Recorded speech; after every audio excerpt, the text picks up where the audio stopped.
கிறிஸ்துவுக்குள் பிரியமான தேவனுடைய பிள்ளைகளே, கர்த்தராகிய இயேசு கிறிஸ்து நம்ம யாவரையும் ஆசீர்வதிப்பாராக. காட் பிளஸ் யூ பிரியமானவர்களே. இந்த கிரைஸ்ட் ரெவலேஷன் இந்த மெசேஜ் 281வது முறையாக யூடியூபின் வழியாக செய்தளிக்கும்படியாய் பரிசுத்த ஆவியானவர் செய்த கிருபைக்காக பரிசுத்த ஆவியானவரை கோடி கோடியாக ஸ்தோத்தரிக்கிறேன். இந்த செய்தி இயற்கைகள் காத்து கொண்டிருக்கிறது. இந்த செய்தி இயற்கைகள் காத்து கொண்டிருக்கிறது என்பதை குறித்து பரிசுத்த வேதாகமத்திலே பரிசுத்த ஆவியானுடைய துணையோடு பேசப் போகிறேன். தயவுசெய்து கூர்ந்து கவனியுங்கள். அநேகருக்கு அனுப்புங்கள் சத்தியங்களை. முழுமையாய் பாருங்கள். 2 நிமிஷம் 2 செகண்ட் பார்த்துட்டு உலகப்பிரமான வீடியோக்களை பார்க்காதீர்கள். அவைகள் உங்களை நரகத்துக்கு கொண்டு போகும். இந்த வார்த்தையிலே ஜீவன் உண்டு. இந்த வார்த்தையிலே வெளிப்பாடு உண்டு. இந்த வார்த்தை என்னுடையதல்ல. இந்த செய்தியும் வார்த்தைகளும் தேவனுடையது. தேவன் கொடுத்த ஞானத்தினாலே பரிசுத்த ஆவியானவர் வெளிப்படுத்தின அந்த வார்த்தைகளினாலே உங்களோடு கிறிஸ்துவ பிள்ளைகளோடு பேசும்படியாய் என் தேவனாகிய கர்த்தர் சில கிருபைக்காக நான் அவரை நன்றியோடு அவரை ஸ்தோத்தரிக்கிறேன். கூர்ந்து கவனியுங்கள். செய்திகளை முழுசாய் பாருங்கள். முழு ஆசீர்வாதங்களை நீங்கள் பெற்றுக்கொள்வீர்கள். அல்லேலூயா. காட் பிளஸ் யூ பிரியமானவர்களே. ரெகுலராய் பாருங்கள். ரெகுலராய் பார்த்து கொண்டு வருகிற பிள்ளைகளுக்கு கர்த்தர் மிகப்பெரிய ஒரு அற்புதம் நிச்சயமாய் செய்வாய். உங்கள் விசுவாசம் உங்களை ரட்சித்தது என்று வேதத்திலே தேவன் சொல்வது போல உங்களுடைய விசுவாசம் உங்களை நிச்சயமாகவே உங்களை ஆஸ்வதிக்கும். அல்லேலூயா. சரி, நாம் செய்திக்கு கடந்து சொல்லுவோம். செய்தியை கூர்ந்து கவனிங்கள். முழுசாய் பாருங்கள். இயற்கைகள் காத்து கொண்டிருக்கிறது என்பதை குறித்து நாம் பார்க்க போகிறோம். நீங்கள் ரோமர் 8ஆம் அதிகாரத்திலே 19ஆம் வசனத்தை நீங்கள் கூர்ந்து கவனிங்கள். ரோமர் 8ஆம் அதிகாரம் 19ஆம் வசனம். அங்கே தேவனுடைய வார்த்தை தேவ ஆவியினாலே தீர்க்கதரிசி மூலமாய் எழுதப்பட்டுள்ள வார்த்தையை கூர்ந்து கவனிங்கள். நான் வாசிக்கின்றேன்.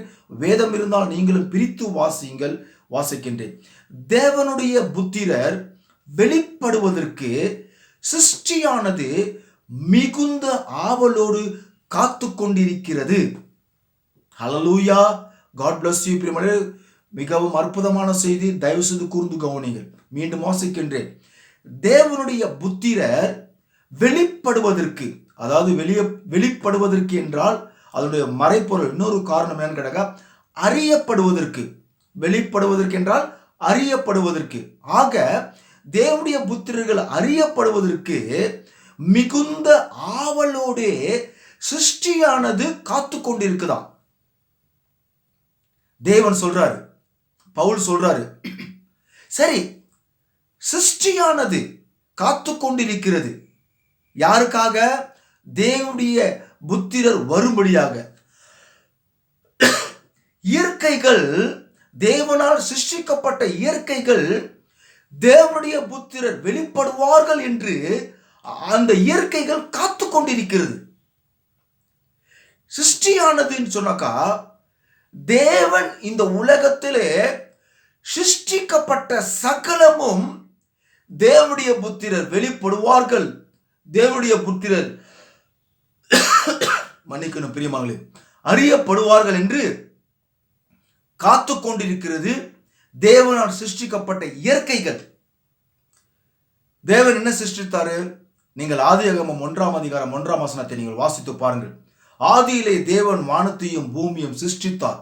அப்படியாக 1ஆம் அதிகாரம் 1ஆம் வசனத்திலிருந்து 26ஆம் வசனம் வரைக்கும் பார்க்க போனால் தேவனால் சிருஷ்டிக்கப்பட்ட சகலமும் அங்கே இருக்கும்.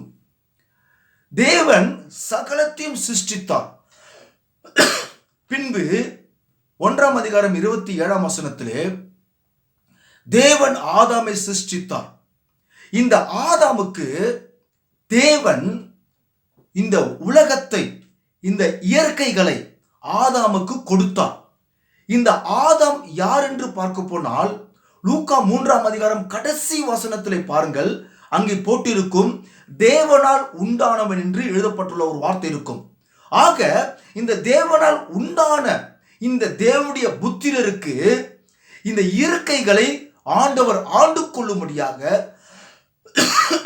ஆட்சி செய்யும்படியாக, அவைகளை அனுபவிக்கும்படியாக தேவனுடைய புத்திரராகிய இந்த ஆதாமுக்கு தேவன் கொடுத்தார். நன்றாக புரிந்து கொள்ளுங்கள் தேவனுடைய பிள்ளைகளை, கிறிஸ்துவ விசுவாசிகளே, அருமையான சகோதரிகளே, பெரியவர்களே, போதகர்களே, மூப்பர்களே, ஐருக்களே, தயவு செய்து கூர்ந்து கவனியுங்கள். ஆகவே இந்த இயற்கைகள் இந்த தேவனுடைய புத்திரராகிய இந்த ஆதாமுக்கு கொடுக்கப்பட்டது. இந்த ஆதாம் இந்த இயற்கைகளோடு பேசுவான். எப்படி பேசுவான்? திடீரென்று ஃபார் எக்ஸாம்பிள் உங்களுக்கு சொல்றேன், சூரியனை பார்த்து, சூரியனை நீ அதிகமாய் ஒளி கொடுக்கிறாய், எனக்கு மிகவும் கஷ்டமாக இருக்கிறது. ஃபார் எக்ஸாம்பிள், நீ மறைந்து விடு என்று சொன்னா மறைஞ்சிடும். ஹல்லேலூயா. மேலே ஒரு கழுகு பறக்குது என்று நினைச்சுக்கோங்களேன். கழுகை பார்த்து, கழுகை என் மேல் வந்து உட்காருன்னு சொன்னாக்கா அந்த கழுகு நேரா வந்து ஆதாம் மேல் போய் உட்காரும். இந்த ஆதாம், தேவனுடைய புத்திரராகிய இந்த ஆதாம் ஒரு மிகப்பெரிய ஒரு மலையை பார்த்து, மலையே நீ இங்க இருக்குது எனக்கு பிடிக்கல, நீ இந்த இப்போ நீ என்ன பண்ற, நீ சமுத்திரத்துக்கு போயிடுன்னு சொன்னாக்கா இந்த மலை வந்து சமுத்திரத்துக்கு போயிடும். ஒரு மரத்தை பார்த்து, மரமே நீ இங்க இருக்குது எனக்கு பிடிக்கல, நீ நகர்ந்து அங்க போய் செல்லுனாக்கா அது அங்க போய் செல்லிடும். ஆக இயற்கைகளோடு தேவனுடைய புத்திரராகிய இந்த ஆதாம் பேசிக்கொண்டிருப்பான். இயற்கை, தேவனால் சிருஷ்டிக்கப்பட்ட இயற்கைகளுக்கும் ஆதாமுக்கும் மிகப்பெரிய ஒரு தொடர்பு இருந்தது. அதே போலவே தேவனால் சிருஷ்டிக்கப்பட்ட மிருக ஜீவன்கள், பறவைகள், அவைகளோடு பேசிக்கொண்டிருப்பான். ஹல்லேலூயா. மிகப்பெரிய ஒரு சிங்கம் இருக்குதுன்னு சொன்னால், சிங்கம் எங்கேயோ ஒரு இடத்துல போகுதுனாக்கா சிங்கத்தோடு பேசுவான். சிங்கமே நீ இங்க வா, என்னோட அமருனாக்கா அது வந்து உட்காரும். ஆக தேவன் தேவனுடைய புத்திரராகிய இந்த ஆதாமுக்கு இந்த உலகத்தை கொடுத்தார். ஆனால் இந்த சாத்தானால் இவர்கள் வஞ்சிக்கப்பட்டபடினாலே, சாத்தான் நயவஞ்சகமாக, நான் சுருக்கமாய் பேசுகிறேன், இதை குறித்து நான் மிகவும் ஆழமாக இந்த செய்தி வந்து நான் மிகவும் ஆழமாக how God created man woman அப்படின்னு சொல்லிட்டு அதில் பார்த்தீங்கன்னாக்கா ஃபுல்லாகவே நான் பேசியிருப்பேன்.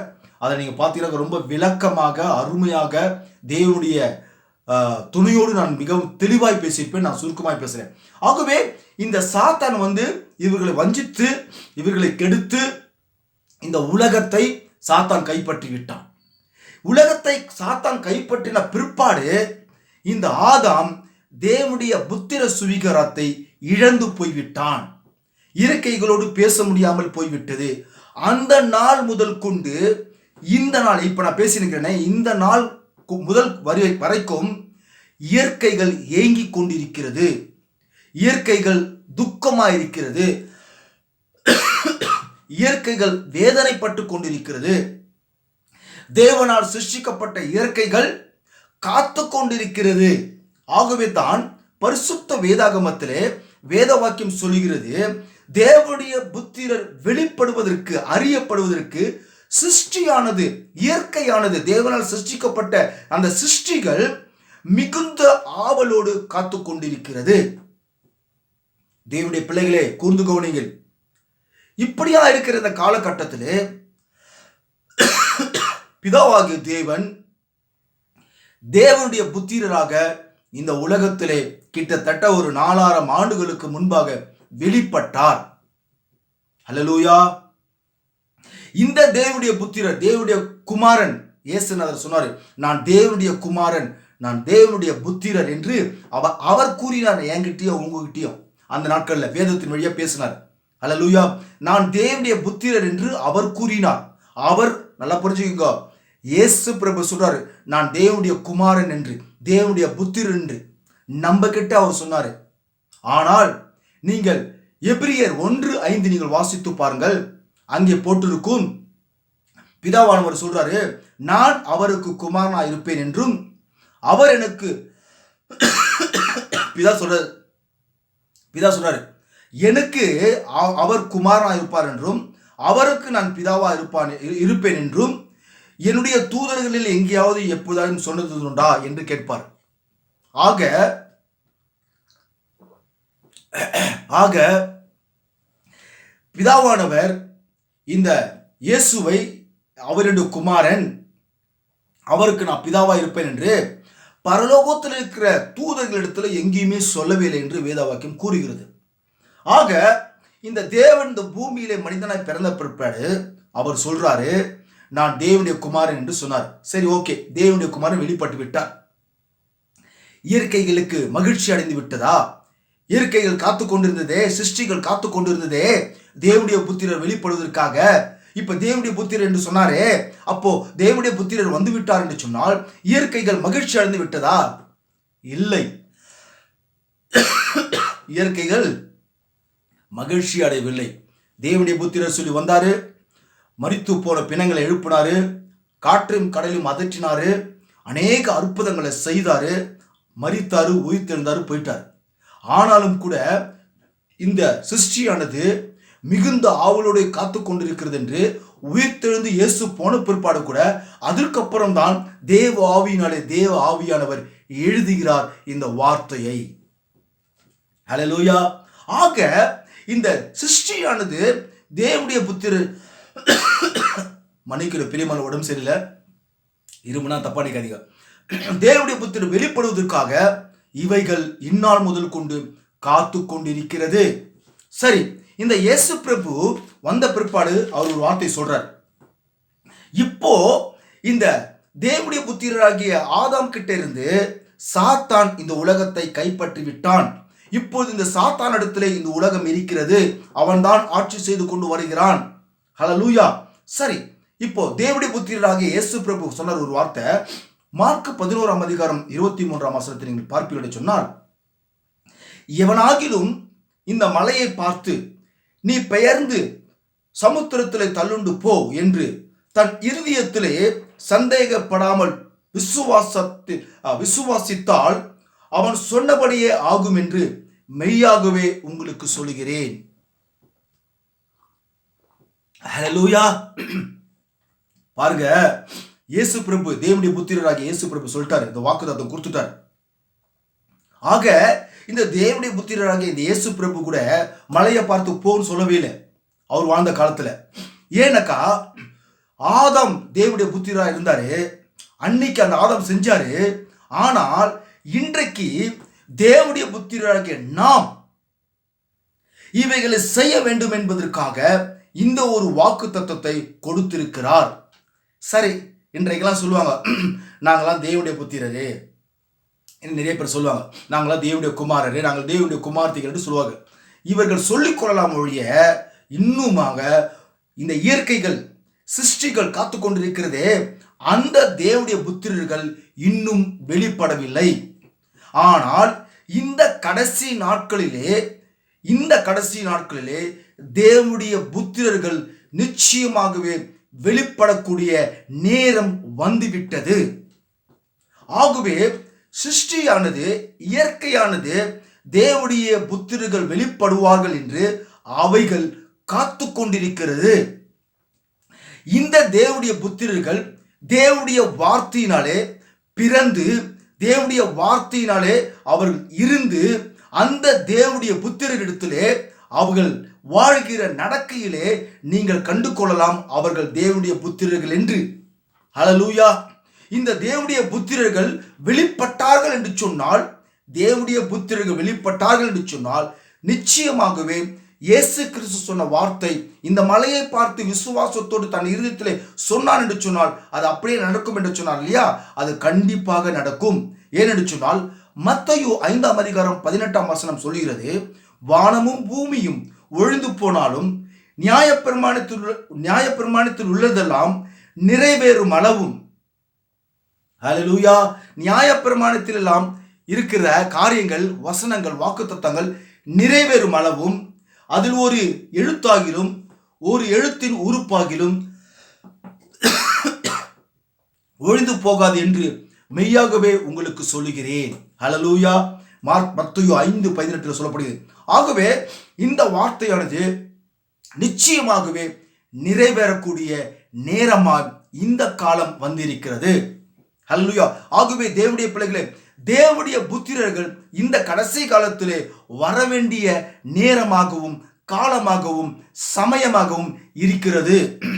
இந்த தேவனுடைய புத்திரர்கள் வெளிப்படும் பொழுது இயேசு சொன்ன அந்த வார்த்தையை அந்த தேவனுடைய புத்திரர்கள் நிச்சயமாகவே அது நடக்கும். ஹல்லேலூயா.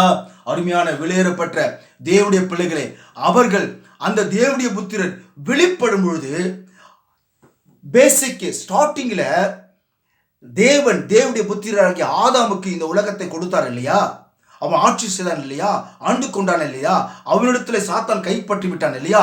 இந்த கடைசி நாட்களிலே தேவனுடைய புத்திரர்கள் வெளிப்படும் பொழுது இந்த வார்த்தையானது ஒரு மலையை பார்த்து பெயர்ந்து போ அப்படின்னு சொல்லுவார்கள். அது நிச்சயமாகவே இந்த காலத்தில் நடக்கும். அல்லேலூயா. கண்டிப்பாகவே நிறைவேறும் என்று வேத வாக்கியம் கூறுகிறது. அது நிறைவேறியே ஆக வேண்டும் என்று வேத வாக்கியம் கூறுகிறது. இந்த தேவனுடைய புத்திரர்கள் வெளிப்பட்ட பொழுது அந்த வார்த்தையை சொல்லுவார்கள். சமுத்திரம் விலகி மலைகள் விலகி சமுத்திரத்துக்கு போகும். அல்லேலூயா. மீண்டும் இந்த தேவனுடைய புத்திரர்கள் சாத்தாங்கிட்ட இருக்கிற ஆதிக்கத்தை, சாத்தாங்கிட்ட இருக்கிற அதிகாரத்தை, சாத்தாங்கிட்ட இருக்கிற சகல வல்லமைகளும் இவர்கள் தேவனுடைய புத்திரர்கள் கைப்பற்றி கொள்வார்கள். ஹல்லேலூயா சொல்லுவீங்களா? ஹல்லேலூயா. கைப்பற்றி கொள்வார்கள் நிச்சயமாகவே இந்த தேவனுடைய புத்திரர்கள். அப்பொழுதுதான் கூர்ணி கோபுரம் சொல்லக்கூடிய அந்த கூர்ணி கோபுரம் உச்சி அடைந்து தேவனுடைய புத்திரர்கள் அனைவரும் வெளிப்பட்டு தேவனுடைய வல்லமையும் அப்போது நடந்து சாத்தான்கிட்ட இருக்கிற அதிகாரத்தை அவர்கள் வாங்கிக் கொள்வார்கள். பிரியமானவர்களே, ஹல்லேலூயா. நன்றாக புரிந்து கொள்ளுங்கள். உண்மையான தேவனுடைய புத்திரர் மறுபடியும் பிறக்க வேண்டியதாக இருக்கிறது. அவர்கள் ஆவியிலே நிறைந்து அவர்கள் என்ன கூறுகிறார்களோ, என்ன உரைக்கிறார்களோ அது நிச்சயமாகவே நிறைவேறும். ஹல்லேலூயா.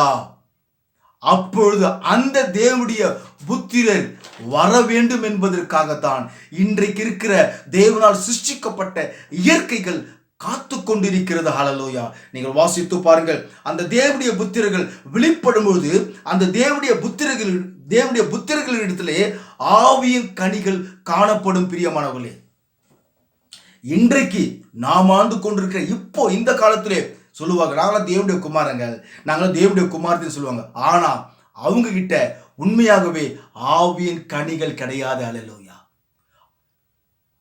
ஆவியிலே பிறந்த அந்த தேவனுடைய புத்திரர்கள் உரைப்பார்கள் என்று ஒரு வார்த்தை உரைப்பார்கள் என்று சொன்னால் நிச்சயமாகவே நிறைவேறும் என்று இயேசு கிறிஸ்து கூறியுள்ள அந்த வார்த்தை நிச்சயமாகவே நிறைவேறும்.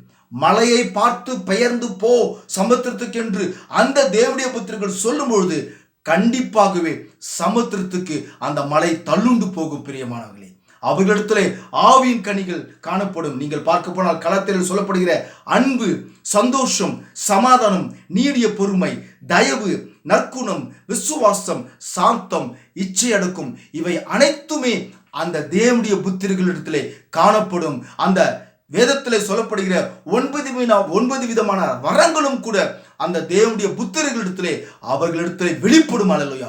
ஆனால் இந்த நிமிஷத்திலே சொல்லிக் கொண்டிருக்கிற அநேகர் நாங்கள் தேவனுடைய புத்திரர்கள் என்று சொல்லுவார்கள். ஆனால் அந்த தேவனுடைய புத்திரர்களிடத்திலே இன்றைய காலத்திலே ஆவியின் கனிகள் இல்லாமல் இருக்கிறது. அல்லேலூயா. உண்மையான அன்பு இன்னைக்கு கிறிஸ்துவனிடத்தில் இருக்கிறதா? உண்மையான சந்தோஷம் கிறிஸ்துவனிடத்தில் இருக்கிறதா? உண்மையான சகோதர சிநேகம் இருக்கிறதா? சற்று சிந்தித்து பாருங்கள் தயவு செய்து. விலையேறப்பட்ட கிறிஸ்துவ நண்பர்களே, உங்களிடத்திலே உண்மையான சகோதர சிநேகம் இருக்குதா? உண்மையான அன்பு இருக்குதா? ஹல்லேலூயா. இச்சை அடக்கம் உன்னிடத்தில் இருக்கிறதா? இச்சை அடக்கம் இருக்கிறதா? சற்று சிந்தித்து பார். உன் இருதயத்திலே கை வைத்து சிந்தித்து பார். அதற்கு நீ தகுதியா இருக்கிறாயா? அன்பு என்று சொல்லக்கூடிய அந்த வார்த்தைக்கு நீ தகுதியா இருக்கிறாயா? சற்று சிந்தித்து பார். சகோதர சிநேகம் உண்மையாகவே இடத்தில் இருக்கிறது என்று உன்னாலே கூற முடியுமா? இல்லை பிரியமானவர்களே. ஆனால் இயற்கை காத்து கொண்டிருக்கிறதே, தேவனுடைய புத்திரர்கள் வெளிப்படுவார்கள் என்று, தேவனுடைய புத்திரர்கள் அறிவார்கள் என்று அவர்கள் வெளிப்படும் பொழுது உண்மையான ஆவியின் கனி அவர்களிடத்தில் இருக்கும். அல்லேலூயா. அன்றைய நாட்களிலே அவர்கள் என்ன கூறுகிறார்களோ அது உண்மையாகவே நிறைவேறும். அல்லேலூயா. தேவனுடைய புத்திரர்கள் வருவார்கள் என்று சொன்னால் நிச்சயமாகவே கண்டிப்பாகவே அவர்கள் சொல்லுகிற வார்த்தைகள் நிறைவேறி கோர்ணி கோபுரம் உச்சி அடைந்து அன்பு தலை சொல்லக்கூடிய அந்த அன்பு இயேசுநாதர் நிச்சயமாய் அந்த வேளையிலே வருவார். எப்படி முதல் பேசிக்கிலே ஆதாம் ஏதேன் தோட்டத்தில் இருக்கும்போது ஆதாமோடு தேவன் பேசிக்கொண்டிருந்தார். அல்லேலூயா. அந்த காரியம் தேவனுடைய புத்திரர்கள் வெளிப்படும் பொழுது மீண்டுமாக ஏதேன் தோட்டத்தில் என்ன நடந்ததோ அது மீண்டுமாக தேவனுடைய புத்திரர்கள் வெளிப்படும் போது இயற்கைகள் காத்து கொண்டிருக்கிறதே, அந்த இயற்கைகளுக்கு அப்பொழுதுதான் சந்தோஷமும் மகிழ்ச்சியும் அந்த நேரத்தில் இருக்கும். ஆதாம் இழந்ததை இன்றைய காலத்து தேவனுடைய புத்திரர்கள் பெற்றுக்கொள்வார்கள். சாத்தானிடத்தில் இருக்கிற அதிகாரத்தை தேவனுடைய புத்திரர்கள் பெற்றுக்கொள்வார்கள். பிரியமானவர்களே, சற்று சிந்தித்து பாருங்கள். ஆனால் இன்றைய காலத்தில் இருக்கிற அந்த தேவனுடைய புத்திரர்கள் இன்னும் சாத்தான்கிட்ட இருக்கிற அதிகாரத்தை அவர்கள் பெற்றுக்கொள்ளவில்லை. இயற்கை கிட்ட இருக்கிற ஒரு ஐக்கியம் அவர்களிடத்தில் இல்லை.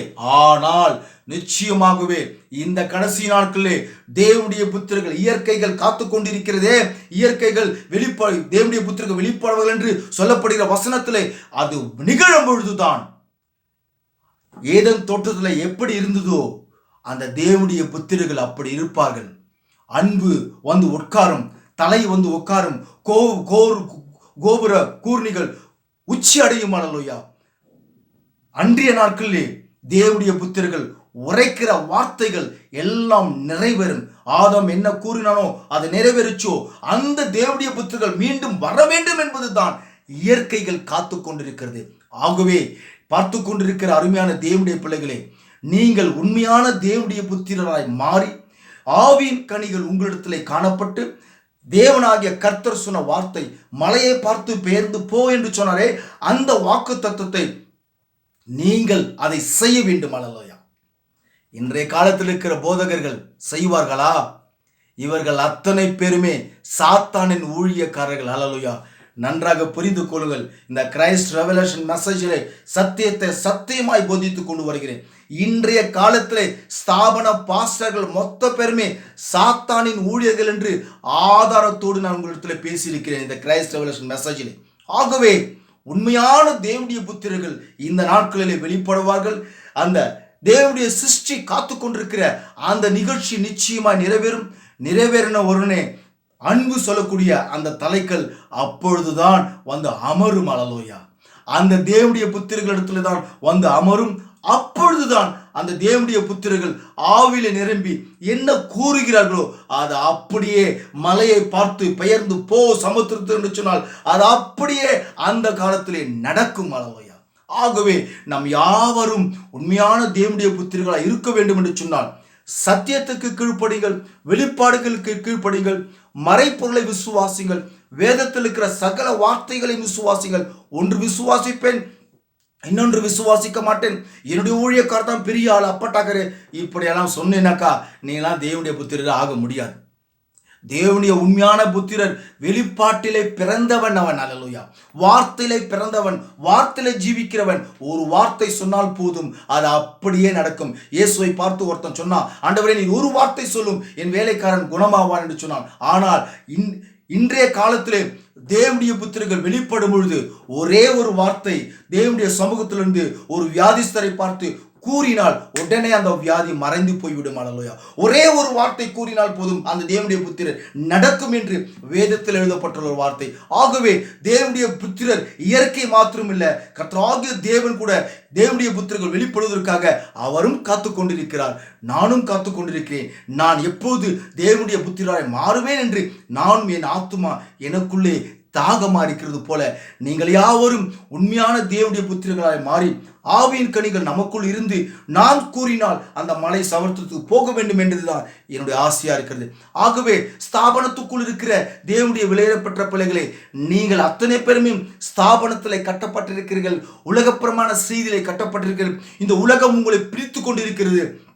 இன்றைக்கு இருக்கிற கிறிஸ்தவர்கள்லாம் பார்த்தாக்கா ஆட்டம் கூட்டம் பாட்டு தப்பாங்குத்து இப்படிதான் சாத்தான் உங்களை கட்டு போட்டு கொண்டிருக்கிறான வழிய நீங்கள் வார்த்தையில ஜீவிக்காமல் இருக்கிறீர்கள், வார்த்தையை புரிந்து கொள்ளாமல் இருக்கிறீர்கள், வார்த்தையை அறிந்து கொள்ளாமல் இருக்கிறீர்கள். வெளிப்பாடு வேணாம், மறைப்பொருள் வேணாம், என் பாஸ்டர் தான் வேணும், என் போதகர் தான் வேணும், என் ஐயர் தான் வேணும், என் சபை தான் வேணும் என்று இன்றைக்கு அநேக கிறிஸ்தவர்கள் இப்படிதான் இருக்கிறார்கள். எனக்கு வேதம் வேண்டும் என்று சொல்லக்கூடிய சகோதரர்களும் சகோதரிகளும் இல்லை நண்பா. ஹல்லேலூயா.